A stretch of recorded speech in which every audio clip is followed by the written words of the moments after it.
Bonjour, je m'appelle Germain Drouin et je vous souhaite la bienvenue à cette autre émission de la série 50 ans et après. Aujourd'hui, mon invité est M. Daniel McMahon de Nicolet. Bonjour M. McMahon et bienvenue à notre émission. Bonjour. Alors, pour résumer brièvement, très brièvement votre carrière, je dirais que M. McMahon est d'abord diplômé en administration des affaires, sciences comptables de l'Université du Québec à Trois-Rivières. Il est détenteur d'une maîtrise en comptabilité de l'Université de la Saskatchewan. Il a été professeur d'abord à l'UQTR et ensuite vice-recteur à l'administration et aux finances de cette même université. Il a été président et chef de la direction et secrétaire général à l'Ordre des comptables agréés du Québec. Enfin, il a été recteur de l'Université du Québec et c'était de quelle année à peu près? 2016 à 2020. De 2016 à 2020. Alors, au cours de sa longue carrière, il a reçu de nombreuses distinctions et titres honorifiques. Entre autres, il a reçu le prix d'excellence en enseignement de l'Université du Québec, le prix Pythagore de l'Université du Québec à Trois-Rivières, la médaille du jubilé de diamant de la reine Élisabeth II, le prix Monseigneur Laflèche du Collège Laflèche à Trois-Rivières, le prix de la ministre de l'Éducation, du loisir et du sport pour le meilleur volume universitaire qui s'appelait « La comptabilité et les PME », dont on va parler un petit peu plus tard, et qui a été réalisé avec la collaboration de Jocelyne Gosselin et de Sylvie Deslauriers de l'Université du Québec. Alors, donc, à la lecture de ces quelques notes, on peut constater que votre vie professionnelle a été bien remplie jusqu'à maintenant. J'aimerais d'abord mieux comprendre d'où vous venez et comment vous en êtes arrivé à suivre cet itinéraire dans votre vie. D'abord, parlez-moi de votre enfance. Vous êtes natif de Nicolette? Oui, en fait, je suis natif de Nicolette. Mon père avait l'épicerie au centre-ville de Nicolet. Alors, j'ai grandi, dans le fond, dans le public, par le travail. J'ai commencé très jeune à travailler au magasin, évidemment. Et, le domaine des affaires m'intéressait. Je me suis intéressé très rapidement au domaine des affaires parce que je côtoyais mon père et je l'aidais au niveau du commerce. Et la meilleure façon pour moi, à ce moment-là, c'était d'aller chercher une formation soit en administration ou dans un domaine connexe. Et à l'époque, c'était des bacs en administration avec des options. Ouais. Donc, on entrait au bac en administration, puis on décidait si on voulait aller en marketing, ressources humaines, comptabilité, finance, économie. Et moi, j'ai décidé d'aller en sciences comptables parce qu'il y avait un besoin pour le commerce, pour la tenue des livres. Je comprends. Mais donc, c'est en travaillant au commerce de votre père que ça s'est établi très clairement ce que vous vouliez faire dans la vie. En gros, vous en avez conclu que vous vouliez être dans les affaires. La comptabilité, plus précisément? Bien, la comptabilité est arrivée à l'université. Parce que quand on a eu la première année de cours, les professeurs que j'ai eus en comptabilité, je les ai trouvés super le fun. Puis je me suis dit, ça, c'est une vision globale de l'organisation. On avait, bien sûr, dans la profession, tu touches à la finance, tu touches au marketing, tu touches aux gestion de ressources humaines. Alors, moi, je trouvais qu'il y avait une opportunité de voir large. Donc, vos professeurs ont été comme inspirants pour vous. Ils vous ont aidé dans votre décision? En fait, je pense que faire une affirmation peut-être qui est un peu gratuite, mais je pense qu'il y a toute personne dans sa formation, il y a un prof à un moment donné qui a une influence. Par le dynamisme, par la façon de présenter les choses. Et moi, dans mon cas, c'est deux professeurs en particulier de sciences comptables qui étaient très allumés et allumants. Alors, vous prêchez un peu pour votre paroisse parce que vous avez été recteur de l'Université du Québec, mais on y reviendra. Votre famille était composée, vous aviez des frères et des sœurs? Moi, j'ai deux sœurs. Deux sœurs? On était trois donc, enfants. Vous étiez le seul garçon de la famille? Moi, je suis le plus vieux. L'aîné? Oui. OK. Donc, est-ce que ça vous a créé une situation particulière au niveau prise de responsabilité? En fait, mes parents avaient comme objectif de nous rendre autonomes. OK? C'est des gens qui étaient dans le domaine des affaires et donc leur objectif, c'était rapidement que l'on soit capable de se prendre en main individuellement. Bon, évidemment, quand tu es aîné, tu traces la voie un peu pour les deux autres. Là, ça, c'est normal, c'est dans toutes les familles. Je pense que les parents sont toujours apprennent le métier de parent sur le tas, ce qu'on a fait nous aussi quand on est devenus parents. Mais c'était vraiment cette recherche là, de faire en sorte d'être capable de se tenir debout, de prendre nos décisions et de foncé, qui était une marque de commerce dans la famille. Est-ce que votre mère travaillait aussi dans le commerce? Oui, maman travaillait aussi à l'épicerie. En fait, l'épicerie, c'est mon grand-père qui l'avait parti.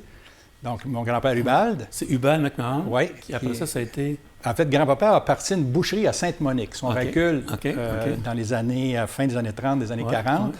Et après, a décidé, après la grande crise, puis tout ça, de la Deuxième Guerre, de déménager à Nicolette pour avoir un bassin un peu plus grand de population pour pouvoir faire des affaires. Boucherie est devenue boucherie, légumes et épicerie. Mon père s'est joint à lui parce que c'est devenu et fils. Absolument. Et papa a fait 3 agrandissements à l'épicerie avant de déménager au centre d'achat, quand le centre d'achat s'est construit dans les années, à la fin des années 70.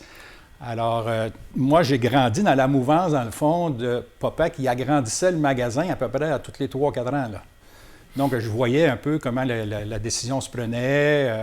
Puis mon père, il m'amenait, quand il allait visiter des magasins, il m'amenait pour voir, regarde, ils font ça de telle manière, à tel endroit. Nous autres, on pourrait peut-être améliorer. Papa, il cherchait toujours à améliorer la relation avec la clientèle, la façon de servir.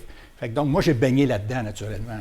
Là. Toute la famille, j'imagine, a baigné là-dedans. Oui, l'épicerie occupait beaucoup de préoccupations, j'imagine, pour la famille. Oui, bien, à l'époque, c'était quand même moins pire qu'aujourd'hui, parce qu'aujourd'hui, c'est ouvert de 8 h à 22 h. C'est vrai, ça fermait on fermait, dimanche. En fait, on était fermé le dimanche, mais le lundi, mardi, mercredi, on fermait à 5 h. Ouais, on était ouvert le jeudi soir, vendredi soir, samedi, fermé à 5 h, puis on était fermé le dimanche. Par contre, on faisait ce qu'on appelait les runs de campagne. Oui. Donc, on avait mon oncle Germain, l'oncle de mon père, qui travaillait au magasin. On desservait les rangs. Donc, le Grand Saint-Esprit, le Petit Saint-Esprit, le Cordeau à Sainte-Monique. Donc, on allait chercher les gens avaient un pad de facture à la maison, remplissaient leurs commandes. Mm-hmm. Mon oncle Germain allait ramasser les feuilles de commande. On préparait ça très tôt le matin, 2 fois par semaine, puis on allait livrer. Donc, on appelait ça faire la run de campagne le matin. Mais ça aussi, je les ai faites avec Germain. Oui, Puis moi, j'ai eu la chance, dans le fond, au magasin, de faire... Pendant l'été, je faisais le remplacement de chacun qui prenait des vacances. Les employés? Donc, travailler un certain nombre de semaines à la boucherie, un certain nombre aux légumes, un certain nombre à l'épicerie, un certain nombre faire de la livraison, etc. Fait que donc, j'ai baigné, dans le fond, dans cette culture-là. Là. Et la famille, est-ce que vous aviez quand même une vie familiale riche, malgré le fait que l'épicerie occupait une grande importance dans votre travail? Oui, parce qu'on a fait du sport, on a fait toutes les fins de semaine, on ne travaillait pas le dimanche, donc le dimanche était réservé à la famille. Mm-hmm. Donc, on allait chez les grands-parents, on allait chez les oncles, les tantes. Ma mère avait une grosse famille, il était 13 enfants du côté de maman. Okay. Alors, on partait, on allait, à tous les dimanches, on prenait l'auto, puis on allait... c'était des parties de famille.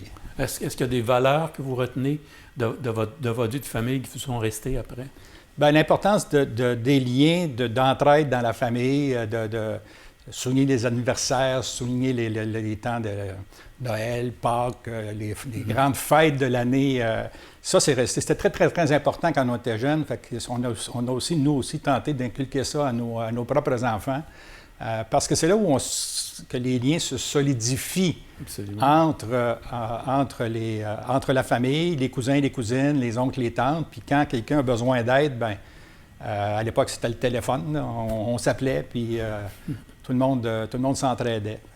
Et donc, vous êtes à l'adolescence, déjà, on voit que vous vous intéressiez à des activités extérieures, vous faisiez déjà du bénévolat. Vous m'avez parlé peut-être que vous étiez scout très jeune, très tôt. Oui. Ben, en fait, j'ai été dans les scouts. Je me suis impliqué. J'ai été assistant-chef puis chef de patrouille de notre petite patrouille. Chef de patrouille, c'est comme 7 ou 8... 8 à 10. 8 à 10 éclaireurs. Oui, éclaireurs ensemble. Puis, les camps de vacances, les grands camps d'été, etc. Mm-hmm. Mais je n'ai pas été très, très longtemps parce que j'ai recommencé à travailler au magasin jeune. J'ai commencé à 14 ans à travailler à temps plein l'été. Puis, les fins de semaine... ça veut dire que le magasin, dans le fond, il vous occupait beaucoup. Là. Vous n'aviez pas le temps de dire, l'année scolaire se termine, puis je m'en vais en vacances pour 2 mois. C'est pas comme ça que ça... en fait, les vacances étaient planifiées. Ouais. Mais C'était normal. Je veux dire, à cette époque-là, à peu près tout le monde, les jeunes, travaillaient pas mal tous. Absolument. C'est plus vers les années 80 où c'était difficile au niveau de l'emploi, là. Mais dans les années fin 60, début 70, à peu près tout le monde, mes amis travaillaient. Je veux dire, on n'était pas... mais ça ne nous empêchait pas de faire du sport. Moi, j'ai fait du tennis. J'ai fait beaucoup de tennis l'été, mais en travaillant. Du hockey aussi? Du hockey l'hiver. Même la dernière année, avant qu'on écrive les examens de l'ordre professionnel, j'avais 2 jobs à 40 heures semaine. Ben, c'est ça. J'étais en train de dire, ça vous faisait des semaines assez occupées. J'ai quasiment envie de vous dire, Grégory Charles, sortez de ce corps, parce qu'il semble que vous étiez assez occupé. Oui, mais j'aimais ça. Je veux dire, moi, je suis quelqu'un qui aime être dans l'action. J'ai toujours été dans l'action toute ma carrière. Les gens disaient, tu travailles? Non, je ne travaille pas. Moi, j'ai été 42 ans à m'amuser. Parce que j'ai travaillé avec des groupes, des gens, on pourra rentrer dans des détails tantôt, mais avec toujours en équipe, toujours en gang, sur des projets qui sont hyper stimulants. Alors, dans ce temps-là, tu comptes pas les heures. En fait, tu ne les vois pas passer. C'est juste qu'à un moment donné, quand tu fais un décompte, tu dis, oh, t'es peu, là, ça commence à être peut-être un peu trop élevé, là, mais... et donc, à l'adolescence... il y a autre chose qui vous a... Vous avez étudié au Collège La Flèche, si je me souviens bien. Ouais. Donc, vous étiez dans la première génération de jeunes qui embarquaient dans le nouveau système d'éducation après les anciens collèges privés, tout ça. Vous étiez dans les premières cohortes là-dedans, au séminaire Saint-Joseph et après ça au Collège La Flèche. En fait, moi, j'ai fait un bout à la polyvalente à Nicolette. Ah, OK. Parce qu'il faut se rappeler, en 69, je devais rentrer au séminaire de Nicolette. Mais en 69, au mois d'août, les parents avaient reçu une lettre pour dire il n'y aura pas d'entrée cette année, ça va devenir un institut de police. À l'époque, c'était le nom de l'institut de police. Et donc, il y avait 2 groupes qui devaient rentrer au séminaire de Nicolette. Ces 2 groupes-là, on est rentrés à la polyvalente. Pour ceux qui se rappellent de la polyvalente, on parlait du poulailler en avant, là, les préfabriqués. Donc, nos 2 groupes, on était là. Puis on a eu, en 8e année, le même programme qu'on aurait eu si on était au séminaire. OK. Mais c'était pas le cours classique. Est-ce que c'était oui, on avait du latin. On a eu du latin. OK. Et on était 2 classes en 8e année. En 9e année, il restait une classe. Qu'on a eu une 9e année aussi, sur ce modèle-là, sauf qu'on n'a pas fait de grec. OK. Et après la 9e année, là, la commission scolaire nous a dit, nous, là, on ne peut pas garantir, on n'aura pas suffisamment d'étudiants pour vous amener jusqu'à la fin. Donc, il y a une entente qui a été prise avec le séminaire de Trois-Rivières. Il y a eu une entente financière, une compensation financière pour les parents. Et c'est là que moi, mes parents m'ont envoyé au séminaire à Trois-Rivières. J'ai été pensionnaire 2 ans et 1 an externe. Donc, après ça, au Collège La Flèche. Et là, je suis rentré au Collège La Flèche après. Je pense qu'on était la 2e ou la 3e année là, d'existence du collège. Et vous avez choisi naturellement de vous en aller à l'Université du Québec à Trois-Rivières. Est-ce qu'il y avait une raison particulière? Il y avait une raison de proximité d'abord et 2, de réputation. Déjà, à cette époque-là, il y avait une équipe très jeune de professeurs qui était très, très dynamique. Puis il y avait eu des très bons résultats aux examens nationaux. Donc, je me disais, bon, pourquoi aller ailleurs quand on a un bon programme sur place? Puis, beaucoup moins de frais. Je reste à la maison. Bien sûr. On demeure à la maison. Alors, le recteur Gilles Boulay, à l'époque, était là. Donc, il avait quand même fait quelque chose d'assez remarquable. Déjà, l'institution était bien positionnée. Oui. Bien, en fait, l'université a démarré en 69, mais avec des champs disciplinaires qui étaient déjà bien reconnus, qui avaient déjà des bonnes... Le commerce était très reconnu. Au niveau de l'enseignement, c'était très reconnu également. Au niveau du démarrage en génie, il y avait du démarrage de génie aussi qui était reconnu. Fait que donc, ils ont parti une université, mais pas avec rien. Ils ont parti une université avec déjà un bon recrutement au niveau des professeurs. Et donc, ça a poussé rapidement, dans le fond. OK. Donc, je voulais vous poser la question. Vous avez presque déjà répondu, mais je voulais vous demander comment vous avez décidé de choisir la comptabilité. Bien, ça vient beaucoup de de la famille, de votre expérience avec le commerce. Tout à fait. Puis encore une fois, de deux professeurs en particulier que j'avais trouvé hyper dynamiques. Et, eux, ils faisaient du recrutement, hein, ils voulaient avoir des candidats pour le programme. Mais moi, j'avais été très impressionné par leur façon de présenter la comptabilité avec de l'ouverture. Parce que souvent, la comptabilité est vue comme quelque chose de plate. Oui, c'est vrai. Mais eux avaient rendu ça vraiment dynamique. Et moi, je me disais, ça, c'est intéressant parce que, oui, il y a la partie où on tient les comptes, qui est une chose, mais la partie qui est le plus le fun, c'est où est-ce qu'on va aller avec l'entreprise? Absolument. C'est quoi les opportunités d'affaires qu'on veut saisir? C'est quoi les opportunités de croissance? Et moi, c'est ce morceau-là qui m'intéressait. Donc, 3 ans à l'Université du Québec. Après ça, vous êtes allé immédiatement en Saskatchewan? Non. En fait, au niveau de la profession comptable, quand tu termines ton programme universitaire, tu dois faire 2 ans de stage. OK. Donc, il faut aller dans les cabinets. Donc, moi, j'ai fait un premier 6 mois à Montréal. À l'époque, ça s'appelait Poisson-Richard, Thorne-Riddell Poisson-Richard, qui est devenu KPMG aujourd'hui, avec les fusions. Là. Et là, nous, on a décidé, moi et Liette, qu'on était pour se marier l'été suivant. Et là, on a pris une décision familiale déjà. On ne voulait pas élever une famille à Montréal. Ah, OK. Fait que tout de suite, on a pris la décision. Et là, moi, j'ai regardé après 6 mois. On veut se marier puis demeurer dans la région, revenir en région. Donc, je suis venu terminer mon stage à Trois-Rivières, chez Ferron-Nobert Young Lanouette, avec André Young, Yves Carpentier. Est-ce qu'il y avait une raison particulière pourquoi vous vouliez éviter Montréal à tout prix? D'abord, les dossiers, c'était fantastique. J'adorais le travail, sauf que tu es toujours pogné dans le trafic.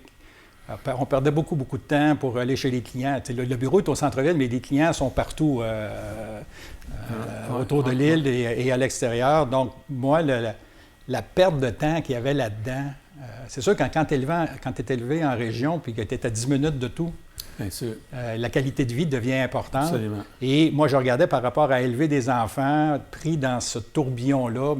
Avec Liette, on trouvait que c'était peut-être pas l'idée du siècle, alors qu'on avait ici... on savait qu'on avait ici quelque chose de très intéressant pour être capable d'élever une famille. Vous avez grandi très rapidement dans la profession à l'intérieur, parmi vos pairs. Pourriez-vous m'expliquer un peu le cheminement qui vous a amené à devenir finalement le président de l'Ordre du Québec? Ça, c'est un hasard. Il faut comprendre là, que... D'ailleurs, beaucoup d'étapes dans ma carrière sont le fruit de pur hasard. Certains diront qu'on fait notre hasard, là, mais... on fait notre chance. On fait notre chance, mais bon, dans le cas précisément, c'est que moi, je me suis impliqué rapidement au début des années 80 avec l'ordre professionnel au niveau de ce qui s'appelait un comité de terminologie comptable. Et après ce comité-là, j'ai siégé à l'exécutif de l'ordre. Et c'est après avoir siégé à l'exécutif de l'Ordre que, à un moment donné, j'ai quitté l'exécutif parce que je suis devenu vice-recteur à l'université. Ouais. Et c'est là qu'il y avait un remplacement qui se faisait du poste de président et chef de la direction. Et on est venu m'interviewer comme ancien membre de l'exécutif pour dégager ce qui devrait être les qualités de la personne à rechercher, etc., etc.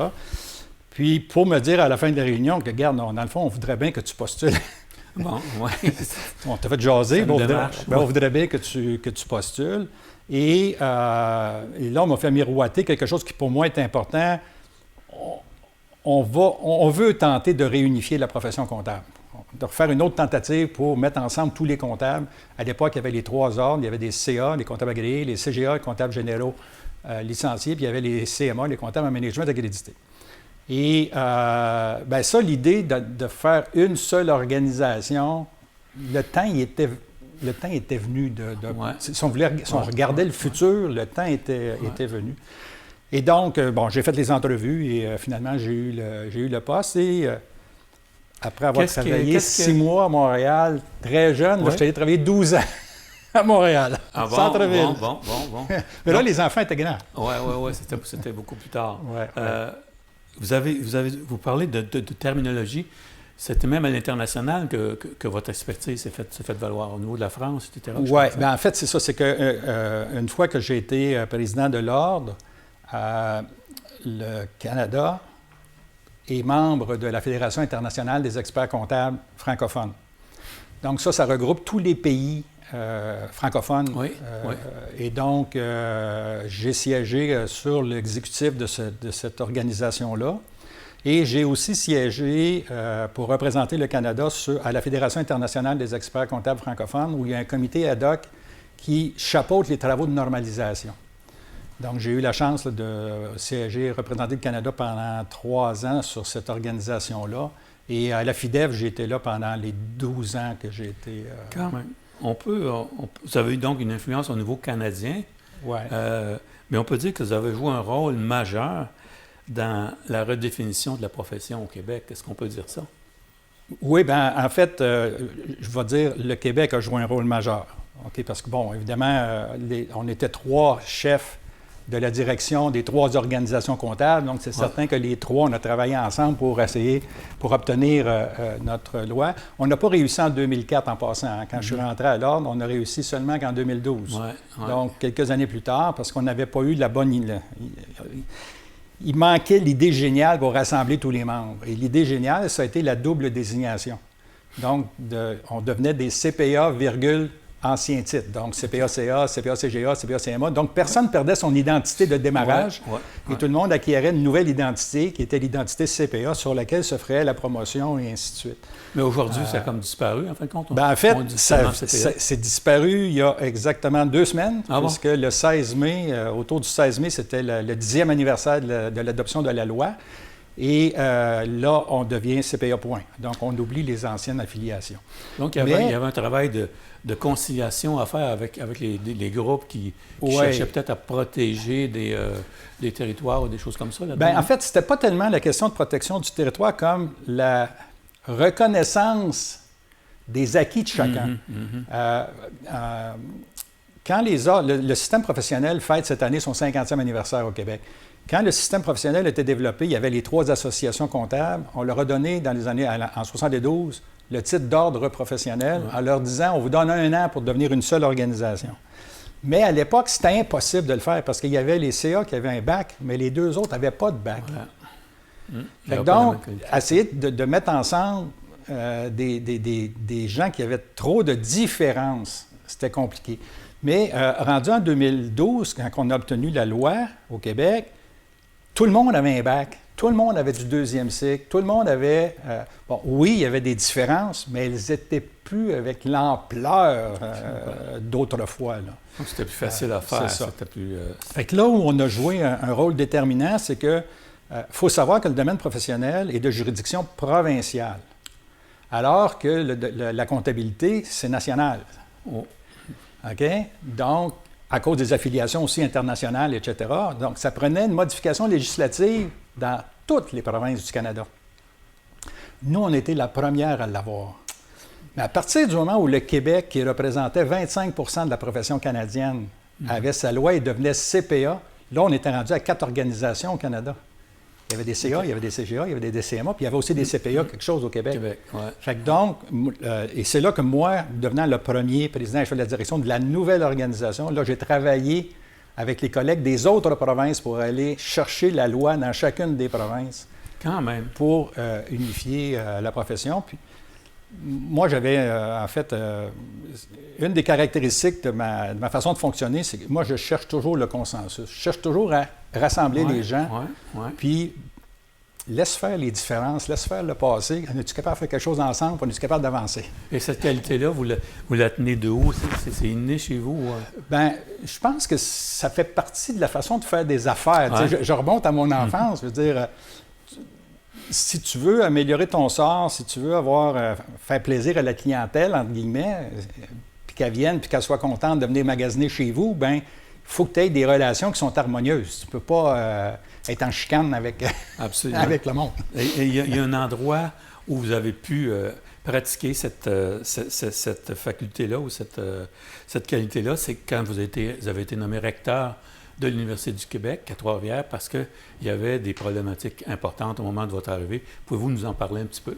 Oui, bien en fait, ça aussi, c'était pas planifié du tout, là. Moi, normalement, je devais prendre ma retraite à 59 ans. C'est ça qui avait été mon plan de match. D'accord. Mon père avait pris sa retraite à 55. Il faut savoir ça, là. OK.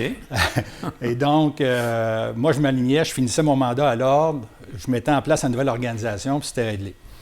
Mais là, j'ai des collègues qui sont venus me voir, les mêmes qui m'avaient embauché quand j'étais plus jeune, en 80, qui sont venus me voir pour dire, là, on a une situation financière un peu particulière, il y a eu des mauvaises décisions qui ont été prises. Bref, on aurait besoin de quelqu'un qui va venir nous aider à sortir du gouffre financier, parce qu'il y avait un déficit important qui avait été enregistré. Et bien là, c'est mon alma mater. J'avais travaillé 20 ans à l'université avant. Et puis là, ben, mes chums qui viennent me voir pour me dire viens nous donner un coup de main. J'avais pris une fin de semaine pour regarder. J'avais été fouillé dans le site de l'université pour voir tous les départements, voir les personnes que je connaissais, ceux que je ne connaissais pas. Puis je disais, tabarouette, le profil des professeurs, il est bon. La relève est bonne. Ils sont assis sur une mine d'or. C'est ce que je leur ai dit quand j'ai fait mes entrevues. Et je dis, OK, oui, on va sortir de ce problème financier-là, mais j'avais dit, je vais avoir juste 2 objectifs. Juste 2. On redresse les finances, mais on développe l'université. On fait les 2 en même temps, puis on va convaincre le gouvernement, parce que le gouvernement devait approuver notre plan de redressement financier, on va les convaincre d'aller à une vitesse un petit peu moins vite sur le redressement pour garder un peu d'air, pour développer l'université. Puis c'est comme ça que je l'ai abordé, puis c'est comme ça que ça a bien fonctionné. Donc, on pourra peut-être en parler un petit peu dans une deuxième émission. Le temps achève pour cette première demi-heure.